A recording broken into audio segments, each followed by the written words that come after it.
SwayamPrabha. Digital India. Educated India.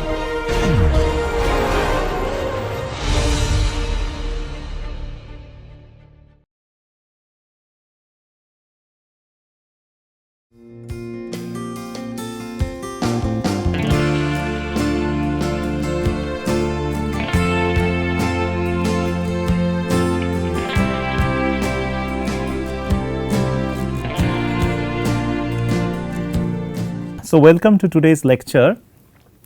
Last class what we did was that we looked into spherical droplet and we looked into the different evaporation and the condensation type of models, the evaporation models and how the flow field inside the droplet actually behaves and what will be the equations, the relevant equations. But there is one other class of applications in which droplet on a substrate becomes very important. So, in this particular lecture what we are going to do is that we are going to look into the sessile droplet evaporation aspect. By a sessile droplet I mean the droplet which is sitting on a substrate. Remember in the very first few lectures we did that a droplet on a substrate can be hydrophobic, it can be hydrophilic, it can exhibit different contact angles, different rates of spreading, what is the apparent contact angle, what is the real contact angle. We covered all these things in details in the last few classes. Now, in this particular class we are going to look into how the evaporation of those sessile droplets actually take place, and that is very important in the current situation. So, if you look at the slide, so this is the sessile droplet evaporation. So, sessile droplet evaporation,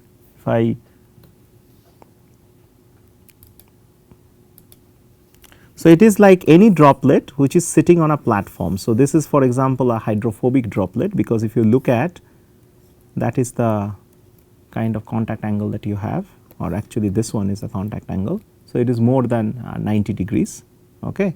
And then you have the sessile, the hydrophilic case where you have the contact angle which is much less than 90 degrees. So, these droplets actually sit on substrates. As you know that this contact angle is normally a function of many things, including the substrate, the type of liquids that you are using, etc. So, this is not something that water can be hydrophobic on a particular substrate, it can be some other thing in a different substrate. So, so there is no hard and fast rule, right, that which one, it depends on the combination of the substrate and the liquids that you are actually dealing with.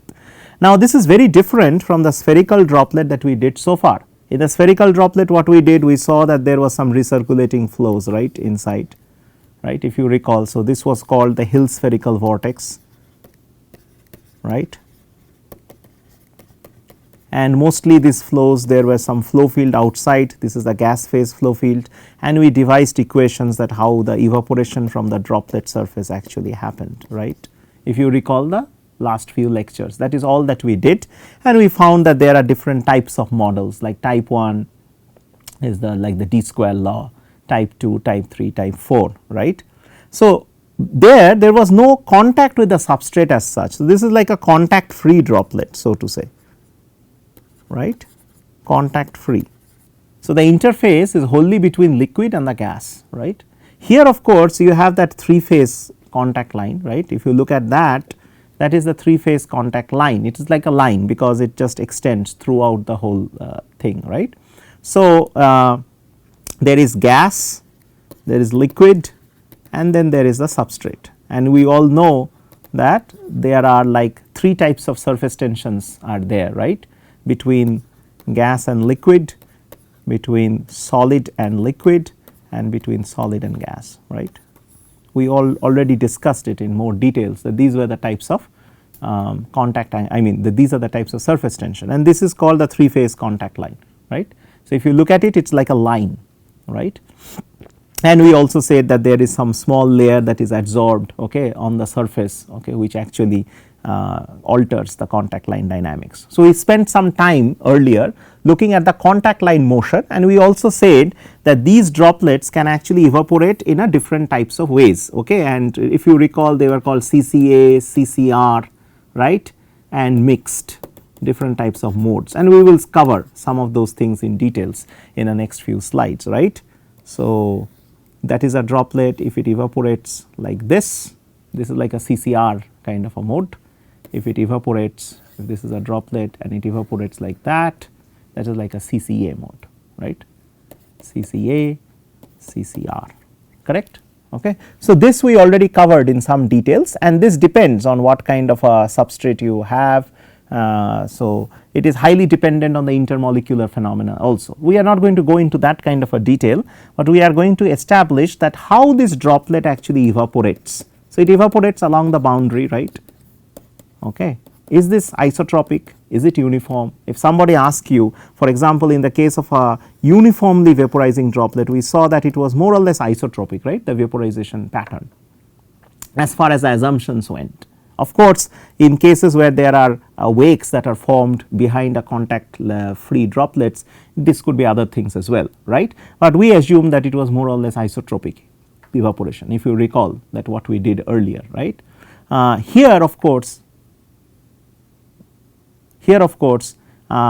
we need to know whether this evaporation pattern, right, this evaporation pattern, is it isotropic, is it uniform spatially, right. These are the questions that we are trying to answer over here. Is it different in hydrophobic than compared to hydrophilic, say for example, is the pattern different, right. What are the kind of flow fields that are created within such droplets? We know that this is Hill spherical vortex. What about this? What about this? What kind of flow fields are created inside because of this diffusion? It is a completely diffusion problem. So, there is no flow around the droplet. So, that is the premise of our assumption. So, this is like you put a drop of water on a platform and you let it evaporate. We are trying to understand that dynamics. Assume that there is no flow around the droplet, there is no convective flow field around the droplet. Let us see what happens. So, why is it important? That is because the droplet evaporation is pivotal to a plethora of natural and industrial processes like food processing, fire suppression, formation of microcapsules, drug delivery, functional coatings, and even combustion of what we call the new generation of fuels, which is like nanofuels. This also we covered a little bit in our very early lectures, right. So, it is pivotal. For example, drug delivery, it is very important. We mostly deal with sessile droplets in such scenarios. It can be also droplets, it can be also contact free droplets. It can be also used for creating a pattern on a surface. So, you have a plate, you want to create all kinds of patterns on it, right. You mostly use sessile droplets for that, right. So, it's actually cuts across multiple domains. It is just not mechanical engineering, it is just not pharmaceutics, it is there everywhere, right. Now, when a droplet was actually spilled, and this experiment you guys can do at your home, right, that if you have a cup of coffee, you take a cup of coffee and you spill a small drop of that coffee on a substrate, right, and assume that the contact line remains pinned. That means you spill the coffee, it actually is on a hydrophilic substrate, the contact line kind of remains pinned, and this is how the surface of the droplet actually regresses, got it. So, this is at different, so here actually time increases, right. So, you find something very interesting happens, you get what we call a coffee ring pattern. Do you see that pattern around there on the outskirt of this line? So, these things, these are called what we call the coffee ring pattern. You see that there is a lot of intense deposits, the particles, the coffee particles basically, they have got deposited on the perimeter, but not in the interior, no deposits here, right. Amazing, right. Normally what you do expect that you spill a coffee everywhere in that particular spillage, there will be deposits everywhere, right. Instead what you have is a deposit along a boundary, right. It is like a boundary, right. There is practically no deposits in the interior. Very, very interesting, right. And this happens when this contact line is pinned, okay. So, that is very, very good, right. Okay. So, why is this coffee ring formation happens, and we are going to spend a little bit of time on this. This work is dedicated to, actually Deegan is the one who actually found a complete solution for this. This is very intriguing kind of a phenomena, right, that you spill a coffee, drop of coffee, why should the particles all go towards the edge, why not there should be any deposits in the center, right. Similarly, when you actually drop, if you look at these are the different blood drops from different persons, like for example, right. So, A is for example the blood drop, you can see the cracking and flacking of the blood drop. This is from a healthy person, this is a person with anemia, this is a person once again in good health, okay, and this is once again from a person who is suffering from hyperlipidemia. So, you can see this is also can act just by watching the evaporative pattern and the deposit pattern, one can use that as a diagnostic tool also, right. So, just by looking at pattern,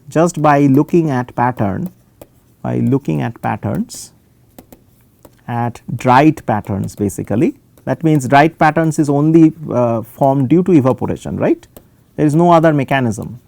So, when you have a dried pattern like this, right, you can actually just by looking at the dried pattern you can make medical diagnostics. Got it? That is interesting, right. So, you can make medical diagnostics based on that, right. So, we have shown like several interesting kind of phenomena. However, when you actually go to the hydrophobic, these are all hydrophilic substrate examples, right. When you go to hydrophobic substrates, say for example, okay, you see a whole lot of other types of phenomena also, like you see this particular type of structures that form if you look at them, right. You can see sometimes these are like highly buckled kind of shape, okay, these are very interesting shapes that you get with all kinds of morphologies. If you look at the morphologies over here, this is a perfect candidate for producing nanoparticles, right. It can be also used to produce these patterns, the surface patterns you can see because of their shapes, okay, and all of this happens due to the drying of droplets on hydrophobic substrates, right. So, this is all due to evaporation. So, this is important, right. So, therefore, I am trying to emphasize the point that this is very important, right, to know all kinds of things. So, from food, pharmacy, nutrition, it can be other industries like surface patterning, nanoparticle production, and there is a whole gamut of applications for this kind of work. Okay. So, that provides a motivation. Now, a brief recap of what the modes of evaporation are, we covered that in a little bit earlier. It can be constant contact radius mode in which the contact angle decreases with the contact radius remains constant, right. Okay. So, let us take these two examples. From here to here, if you look at the state, what you say, this is the initial state of the droplet, this is the final state, right. As you can see, the contact radius, this r remains constant, but the droplet volume has gone from there to there, right. So, the contact angle has to change, previously that was the contact angle, now this is the contact angle, right. So, this is like a constant contact radius mode of evaporation in which the contact line basically remains pinned. Okay. Then there is also the provision for constant contact angle in which the contact radius decreases, but the contact angle remains constant. So, for example, in this case as you can see the contact radius have gone from that to this, right, but the contact angle if you find they are more or less the same, right. So, this is theta is constant, but r is not constant. Okay. And then there can be the mixed mode in which both the contact radius as well as the contact angle changes, like for example, the thing that you see over here, okay, both have changed, okay, mixed mode. So, you cannot attribute it either to the constant contact angle or to the constant contact radius. If you transfer this to a plot, then it is much easier, and it is not like that a droplet through its entire life history only exhibits constant contact radius or a constant contact angle. It can exhibit all three modes, right, depending on the different phases in its lifetime. Now, for example, what we have plotted over here, we have plotted the instantaneous contact radius with the initial contact radius, right, and this we have plotted with time, right. And on this axis what we have plotted is that we have plotted the instantaneous contact angle with the initial contact angle, right. Okay.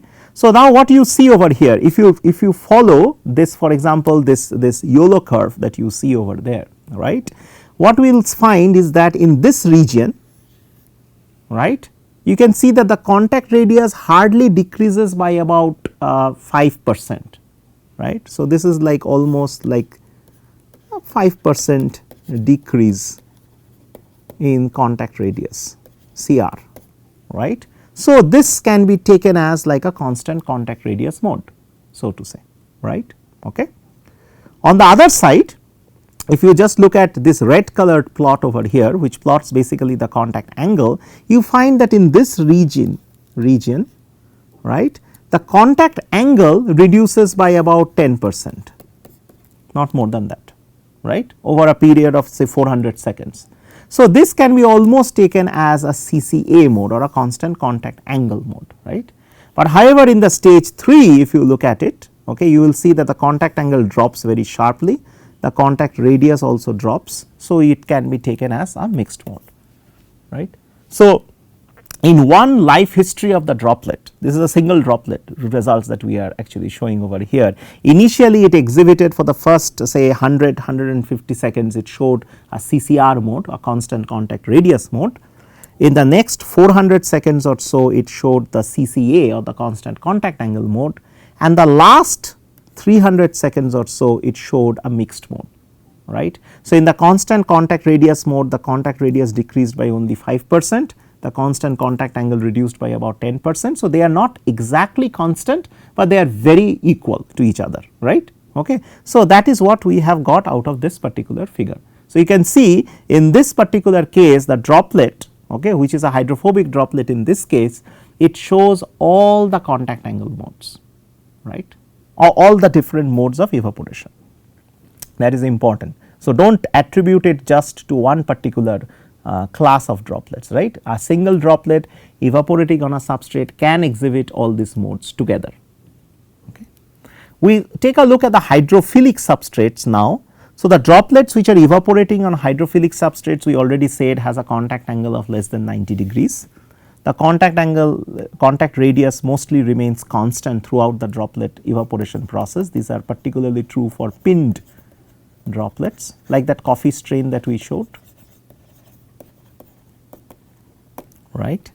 And another important interesting thing is that evaporation is maximum at the edges and least at the center of the droplet. So, this is important, this is the apex and this is the edge, right. So, this is apex, this is edge. So, what we are trying to say is that if we plot the J, which is the evaporation flux term, right, J will be highest near the edge and it will be lowest at the apex, right. Because of this evaporation rate, so to say, right, there is a radially outward flow that is actually created in such hydrophilic droplets, right. So, the flow is like this, if you look at it, the flow goes like this, right, because this part is evaporating faster. So, the solvent supply is directed towards that part to meet the evaporation load, right, to meet the evaporation flux, the enhanced evaporation flux, okay, the flow is actually directed towards the edge which actually evaporates at a faster rate. This is an experimentally observed fact, and if you look at the corresponding streak lines, okay, this is just like a fluorescence imaging that people have done, is that you see that there is experimental evidence where you can see those streaks and you see the edge. So, there is lot of deposition or lot of transport towards the edge, okay, from the droplet center. So, the center of the droplet is actually here and this is the edge, right. So, it is, if you look at it, this is the top view. So, from the top view you will see the flow is like that, right, okay.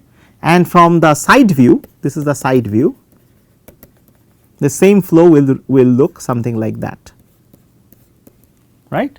So, this clearly shows experimentally as well as this is a diagrammatic representation that there is a radially outward capillary flow towards the edge resulting in the formation of the coffee ring, because particles are preferentially transported from the center of the droplet towards the edge, right. So, naturally when we looked at the coffee ring in the previous slide like here, right, when we saw that coffee ring, it is very clear that why the deposit should form at the edge, that is because the flow is radially outward, right.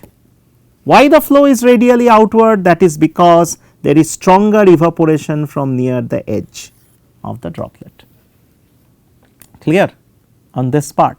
So, this actually shows that the evaporation is maximum at the edges. This leads to a radially outward capillary flow, and if there are particulate matter present in the droplet, like in the case of a coffee drop, there are coffee these particles, this gets transported and gets preferentially deposited at the edge with the center not showing any particles at all. Okay. These are also valid for spherical type particles. There are other types of particles which can be very different, right. So, we are not going to go into those details immediately. Okay. So, the Deegan proposed a solution to understand this entire process, right. So, this is mathematical solution punched with some experimental data. So, let us look at that in a little bit more details over here. Okay. So, what you see is that this is a section of that hydrophilic droplet. Okay. So, this is the axis of symmetry. So, this is the boundary, and this is he has taken a control volume like this over here which has got a height h. Okay. And we already know that there is a radial flow, this is the contact angle theta c, this is the evaporation flux that happens from that particular section, got it. Okay. So, what you can first write about this particular problem is what is the mass conservation inside that control volume. So, this is basically like a control volume, right.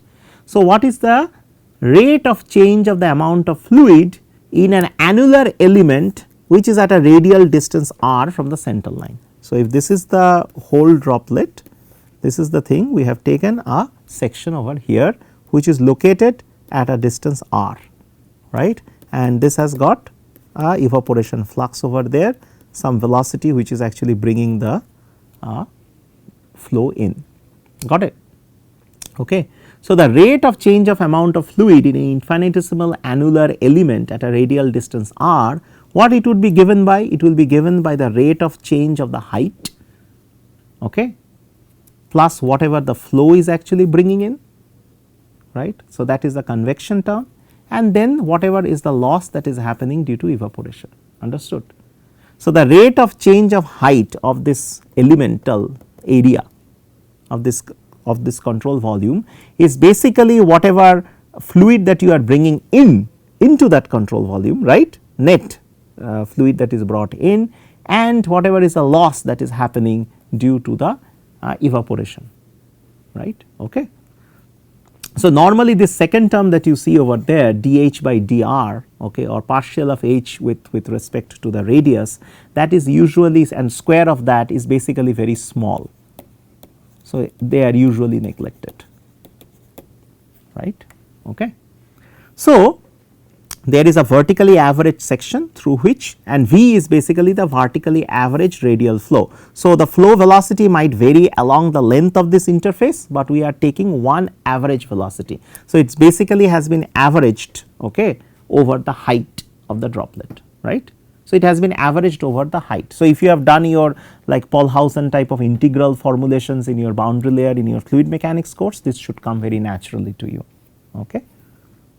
So, from this equation you can actually then write an expression for the height averaged or vertically averaged radial velocity. You can write it in this particular form, okay. And if this term can be neglected, if that is the case, the non-zero V or the non-zero value of this V happens when there is a mismatch between the local evaporation rate and the rate of change of the interface. That is quite apparent. If this and this were the same, right, then there would be no flow, correct. If the change of this interface and the evaporation rate, they are the same, then there would be no flow at all, right. But the non-zero velocity arises because these two values are not the same. Okay. So, that means your rate of change of your height, that is the interface height, is not the same as the mass loss due to evaporation, got it. So, that is why there is a mismatch between the local evaporation rate and the rate of change of the interface. Local evaporation rate is this guy Js that you see over here. Okay. So, to compute V, our aim is to compute this velocity V, we need to specify what about that H and what about that Js, that is not J, that is Js, right. Okay. So, how do you compute the H, because H is the height? If you know the height, rate of change of height, and if you know the local evaporation rate, we can calculate what is going to be the velocity. I am talking about from a theoretical perspective. Experimentally, of course, people have computed that velocity. So, that can be used as a ready validation of this entire thing, right. So, H, the H, that means the height of the droplet at any particular radius and at any particular time, because that is what we have written r comma t, assuming a spherical cap approximation. Spherical cap is this, okay. It is like a part of a cap essentially. So, it is like a spherical cap. So, you can finish off a complete circle, and that is the part which is basically there. Okay. You assuming a spherical cap approximation from geometry, and you can work this out, you can show that this is the relationship where capital R is basically the total radius, that is the contact radius of the droplet. H 0 comma t is basically the apex height, that means this height is 0 comma t, okay, because 0 is r equal to 0. So, that is a symmetry line, okay, and small r is at any radial distance. So, at any radial distance you can find out what will be the height of this particular interface, right. So, that is what we want, because you need to know the instantaneous height and you need to know the instantaneous Js to compute what will be the instantaneous velocity. Got it? Up to this it should be clear. Okay. So, before we go, okay, so because the lecture time is actually for this, in the next lecture we will pick it up from here and we will show that what happens due to this. Okay. Okay. So, in the next lecture.